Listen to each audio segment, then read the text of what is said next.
for another episode of Boxing News Today, giving you the updates from around the world. After I've scoured all the various websites looking for news that's fit to print. And let's start off with some news with respect to Devin Haney versus Ryan Garcia. As you know, they're going to face off at the Barclays Center in Brooklyn, New York on February 27th. So it's going to be a good fight without a doubt. Everyone's in the boxing world yapping about it. But one of the things that I took notice of was an article by Rob Smith posted in boxing247.com. And he had some interesting comments to make with respect to the ages of these two young fighters, Devin Haney, and he's the reigning WBC super lightweight champ, and also Ryan Garcia. So anyway, the point of the matter is with this fight set to take place. Did I say February? No, I meant April 20th. Their press conference is coming up very soon on February 27th. Sorry about that. Appreciate your indulgence with me. Anyway, what I want to really get across, though, is the fact that the age is what I was talking about. It's difficult for people who set a path of victory for the 25-year-old social media giant Ryan Garcia, aside from scoring a knockout. Given the fact that these two are going head-to-head, and the money that the WBC the light welterweight champion Devin Haney, he's 31-0, by the way, 15 knockouts, and Ryan Garcia, 24-1, 20 knockouts, are expected to make a heck ton of money, celebrity-like money, for their April 20th bout. It's going to be huge, generational dough that you see from these types of fight. But says trainer Stephen Edwards, I think Devin is going to win the fight. I think Devin has developed more. I think Devin is more of a developed product. Okay. I've yet to see performance against Lomachenko and progress that Devin displayed. I've yet to see that from Ryan. I've got to see it. I'm not going to assess it on the potential of what he might do, what we're hoping he'll do, or what he's built to do or predicted to do. I want to see him do it. These guys have been pros for 6 or 7 years now. They're not in their early 20s. They're in their mid-20s. At one time, great fighters and Hall of Famers were at 25 and 26 years of age. When Leonard and Hearns fought, Leonard was 25, Hearns was 22. When Roberto Duran beat Ken Buchanan for the lightweight title, he was 21 years old. When Muhammad Ali beat Sonny Liston for the heavyweight title, he was 22 years old, said Edwards. So that's to put a bit of perspective into this Ryan Garcia, Devin Haney fight. They're in their mid-20s, and they're doing well, but they're about to make a whole lot of money.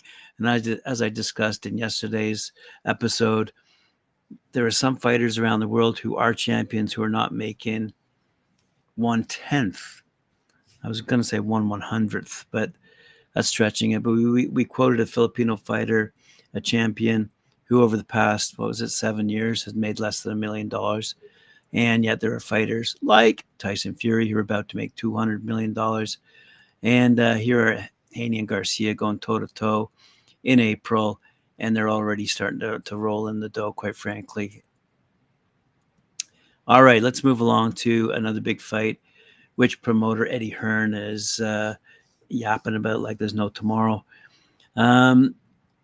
It gets pretty funny. Okay, it gets pretty funny. Let me read this to you because Charles Brunn, one of my favorite writers over on BoxingNews24.com, he's got some juicy quotes in here. Hearn insists that Joshua is back to what he once was doing best during his years, but even if that were true, he was always vulnerable and never the fighter the boxing fans made him out to be, says Brunn. We saw this coming out of the 2012 Olympics. He was just the guy who was gifted a gold medal after appearing to lose 3 of his matches in that competition.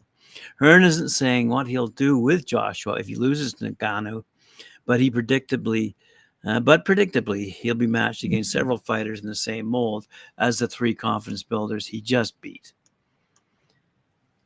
Says Hearn, he's taken this fight like it's Tyson Fury by 10. If you get beat, you get beaten by a fighter with an 0-1 record.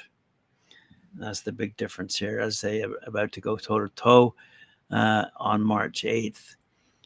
Joshua, as we all know, is being allowed to fight a non-boxer to get to the undisputed championship against the Fury versus Alexander Usyk winner. It's obviously totally unfair, but oh well, says Brun.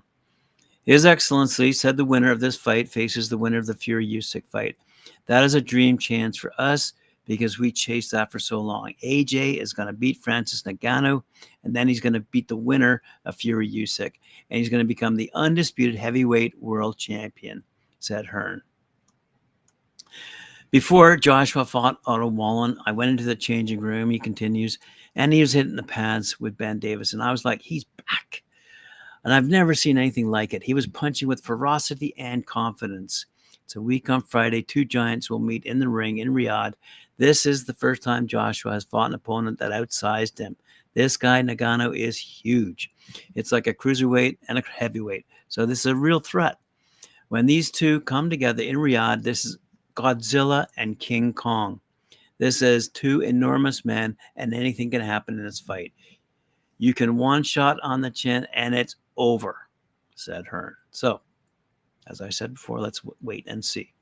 Something else we're waiting for and looking at in the news here. Things have reportedly blown up between undisputed super middleweight champ Canelo Alvarez and PBC, as reported yesterday in Talkin Fight. And Canelo may be bolting back to Matchroom, as reported yesterday, with Edgar Berlanga and Jaime Munguia fights possibly on the horizon. Apparently, PBC wasn't willing to cough up Canelo's $35 million asking price for a pay-per-view against WBC middleweight champ Jermall Charlo after Canelo defeated Charlo's brother, Jermell, last September. And if Canelo is gone, it looks like WBA lightweight champ Tank Davis will defend against Frank Martin in the PBC pay-per-view following their March 30th show. But the debate continues because we see over on Bad Left Hook, Canelo Alvarez has reportedly made his choice for his next opponent after parting ways with PBC, as ESPN Knockout reports that Canelo will face fellow Mexican Jaime Munguia on Saturday, May 4th. And that fight would almost surely be on DAZN pay-per-view, with Canelo returning to the platform where he's had all but 2 of his last 11 fights dating back to late 2018, which might also include when he was with Oscar De La Hoya, who we'll talk about in a second. The 33-year-old Canelo, 62-2, 39 knockouts, would be defending his undisputed super middleweight championship against the 27-year-old Munguia.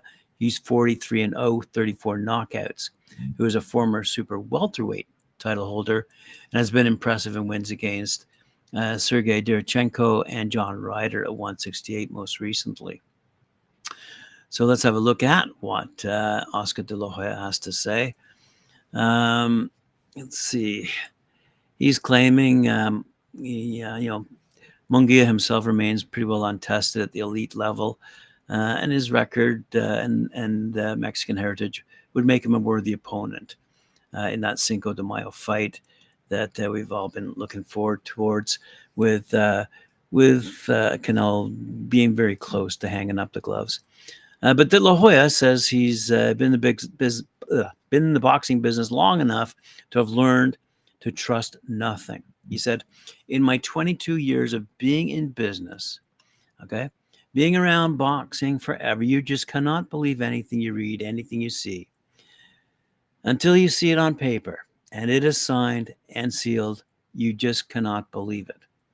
When asked about PBC, by the way, which promoted Canelo's most recent bout and a unanimous decision win over Jermall Charlo, as I just said, De La Hoya was frank. He said, a sinking ship. It's a sinking ship. That's what Oscar De La Hoya has to say about Al Haymon and PBC. Speaking of what people think, Tim Sayu has long spoken of his desire to feature in boxing's biggest fights, and his dream appears to have moved one step closer because the Australian first has to get by Keith Thurman in Las Vegas on March 30th, March 31st in Australia, And should he be successful, a potential meeting with two-division undisputed world champ Terence Crawford awaits. So here's what we know. Terence Crawford's in discussions with the WBO over super welterweight title, it says on sportnews.com. Crawford currently holds 3 of 4 major belts at welterweight, having stopped Errol Spence to unify the division last July before later being stripped of his IBF title. With the WBO, Bud has been designated as super champion.